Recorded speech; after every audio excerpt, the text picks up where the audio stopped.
Straight to the point. Atong balikan may galas kasamang Aida tampos ining mga orasa, no? Yes, kasamang Aida. DYHP. RMN Report. May bunta itong sungkit. Ayay, mura gisungog ta sa itong signal. Unsa man itong signal? Gisungog, duol naman ka na hipodromo, ano man ang anak man. Oh, karon day. Okay, magawas lang ko tayo. Unsa man kanang iriyaha day, mura na kakulian na mga buildings nga lagyo, dagko kayo? Nga taas nga paril. Oh, ayaw pa, hinahinay day. Huwag mag-isukan na nila. Oh. Okay, sus, ginoo ko. Huwag makibukaya dito sa ubos. Attorney Rufil kay nanay daghang mga sandot usab ug stand lang ang water Attorney Rufil, no? Ato munduan February of 2024 sa Attorney Rufil ug nakalugod ka nga ginimolish kining San Roque rail site sa hipodromo Attorney Rufil lang atong Chinese cemetery ug human ato demolition pila ka months after ato Attorney Rufil gikural, nagbutang og fence ang Asnar property Attorney Rufil dinhi nilalakip sa pagkural karon solid structure na Attorney Rufil ang concrete slab ang paril diin babagan ang water flow Attorney Rufil. Uy. So mao ni gikabalaka sa mga residente gatusan ka mga residente Attorney Rufil nga pag mag-apaw, pag muapaw, pag baha o kusog ang uwan, may kinatulgan ang mga residente at Rufil tayo mag-atang, simba ko og ari, muso or ari diri mo overflow ang tubig sa sapa, natos kabalayan o atong ipunting ang atong kamera at Rufil.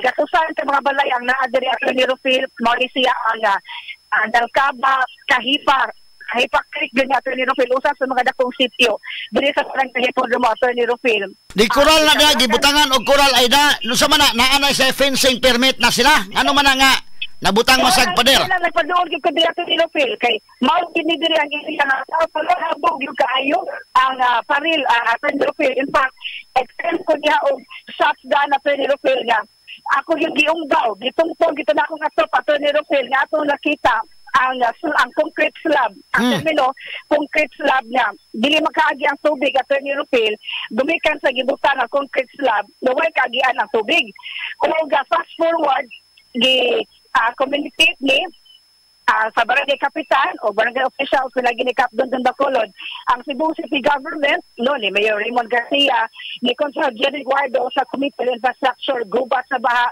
o gubat pa concerned nga agency Attorney Rufil aron masusi diri matanaw nga unta tungano nakabutang man og konkreto nga fencing na kaning kural na wala man di nag-secure o permit sa barangay Attorney Rufil. Kung wala pa yung mga permiso gikan sa Cebu City Government. Oy, diha nang laay ron ug mao na. Yes, Attorney Rufil og tungod man pinagi sa pagpalapit sa Libolos Attorney Rufil na mahigayon ang executive session sa Konseho sa Dakbayan ni atong February 19 no sa paningkamot gapon sa DYHP og debate og uban pa nga mga argumento ang gipresentar sa Cebu City government no nitambong sad ang mga concerned nga residente nitambong pod si Cap Dondon Bacolod ang mga opisyales ug ang mga representante gikan sa Asnar Basque property ingon man sa Konseho sa Dakbayan Attorney Rufil ug ang kamanduan to shortcut mao ang pagtangtang sa concrete slab Attorney Rufil aron mo daloy na ang tubig na mapundo Attorney Rufil kuno galing mga maguwan kay kining tubig Attorney Rufil ang punto magud sa side nga wala ma-appeal sa data sa ilang property nila Creek. Unya matod pa ni Konsehal Jocelyn Pesquera Attorney Rufil sa dihang pahigayon na ang pagtakol nitong February 19 nga mas mabor gali sa ilaha kung walay data pero unsa-unsa man nga naamay din ni Creek Attorney magsubay-subay magitaan ning MC Queen Corono at bang sa Menterio Insik nabigay sa pa niya nabigay bridge naaday bridge na walay tubig so mo ni Attorney Rufil sa pagkakaroon ang atong report magsilbing basis o reference sa Attorney Rufil nga sa pagkakaroon wag matangtang ang concrete slab Attorney Rufil wa pa matangtang hantod ron wala kang tanga Attorney Rufil, no? So, duwas pa niya na, Balintog area, no? Nakita ninyo diyan, kanig yung coral, kaning solid na coral Attorney Rufil, o maonig siya. O sa pagdung ko kaganda, tungtong ko dito sa balay Attorney Rufil, sa ilang atong kita, din ako ang concrete slab niya. O alang kataon, di gid madala Attorney Rufil, di na gid maguba. Di na gid maguba Attorney Rufil, ang concrete slab niya. Gawas pa niya na, kung akong gawson diri Attorney Rufil, di apay lain nga problema. Ang gitakda nga project development Attorney Rufil, posibleng condominium man. Pero, Attorney Rufil, na-propose na i-relate condominium. Ang nagtabuan ni karon, ang usa ka condominium, mutugod na sa Attorney Rufil on-site, pero walay drainage plan. Oy! So, Attorney Rufil, lain po niya kani atong ipunting diri nga nagbaha, ni atos mga kabalayan, kini atong ipunting karon. So, tubig ni gikan sa gamay nga creek, gamay sa sapa, nga nabuni o nagtabunan na sad, gumikan sa presence sa coral. Uy! So, nahihog na nga, ari ka sa pikas, posibleng kondominium at coral, pagminahuman, ari ka sa left side, laing kondominium at Rufil, diri ang inaga sa tubig. Looy kayo ang mga residente da, na naman nga natuko ng asnar, dapoy kondominium ang mag-antos ang mga residente kasama Aida. Yes, Attorney Rufil, o kaysa do'y dili mag-uol ani, o magbaha, o mag-uwan gabi, o one man. Ngayon kinatulgan ang mga tao diri Attorney Rufil, gumikan kay nisulod sa ilang kabalayan. Nasa ipakita diya nga videos o support Attorney Rufil, what na sa ilang mga balay. O doon na kay ginagmay nga mga kabtangan diri, imong gagihikling Attorney Rufil. Kuyawa. So, mauni sitwasyon karon nga dugang panawagan sa mga residente at Rufil na maaksyonan kay sa side sa barangay, sa atong pagiginabi sa mga barangay officials, Don Bacolod sa Attorney Rufil, gihimo ng tanan na deliberasyon, tanan nga concerned agencies na adto na, in fact, naabot na sa executive decision ng Attorney Rufil apan mauni ang padayon nga pagbagahe. Ang katong concrete slab na wala gyud matangtang ug hangtod karon lain na sab nga nagsula ang tubig Attorney Rufil. Di ni mahimo day AIDS.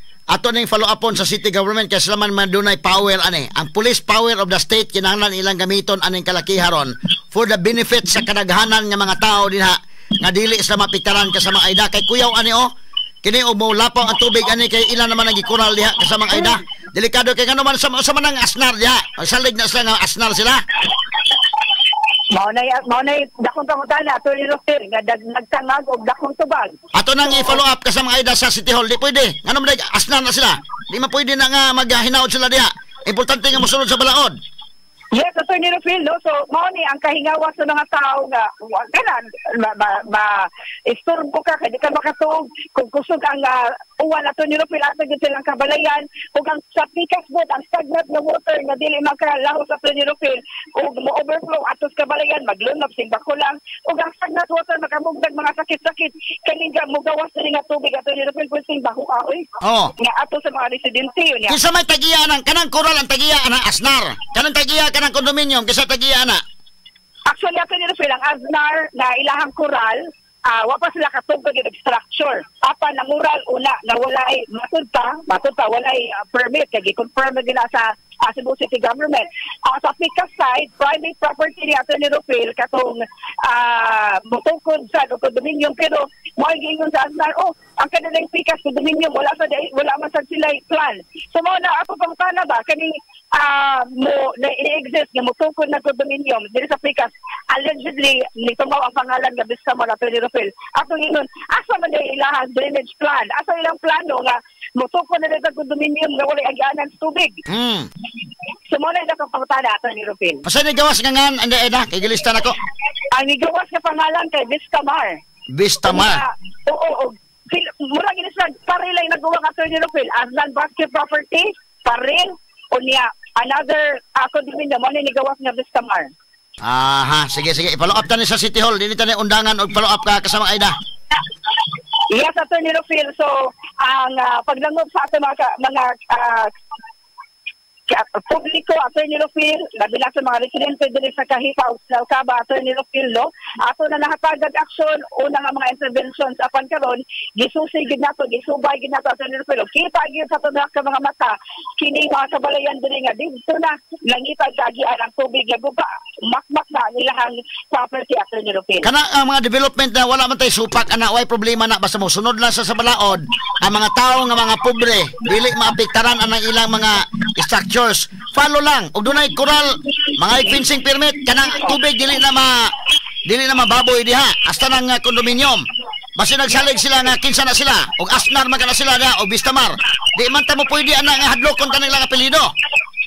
Mao gyud, Attorney. Unya, unsa na ikasara in town sa mga Yano, Attorney Rufil. Unya, in fact, ang intervention sa barangay official sa Attorney Rufil, tanan ng mga papilis, magdaan na kang papilis, pero kulang pa man gyapon, wa pa man gyapon paminawa, Attorney.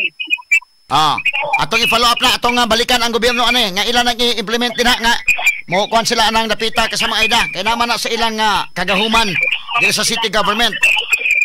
Ya ipresyon na ang asnar o kanang Vistamar nga mosunod sila unsay ang sundo sa balaod.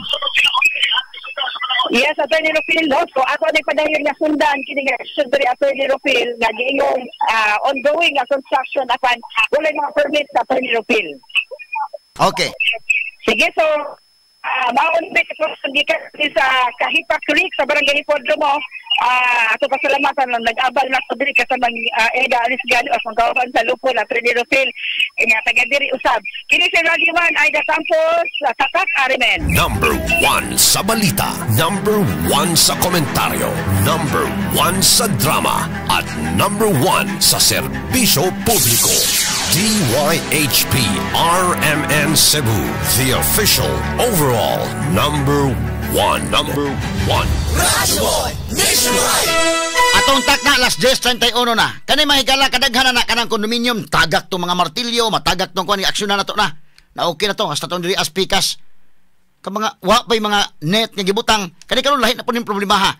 Wa may problema ha kamong mga taga Vistamar og Asnar. Okay, namo inyong development na. Basta siguro ang kining mga pobre nga tuwa sa ubos, dili mapiktaran. Naman ay pagkuha mo klarong fencing permit din na. Iklaro na diha kanang tubig hindi sa mababoy. Dili kay mapatuyang lamog himog pader din ha. Unya mababoy na diha ang tubig ron. Kisa may mga magproblema katuto sa ubos. Okay lang mog himo mo na inyong structure. Bahala na to mga tao sa ubos. Mga tao po na sila.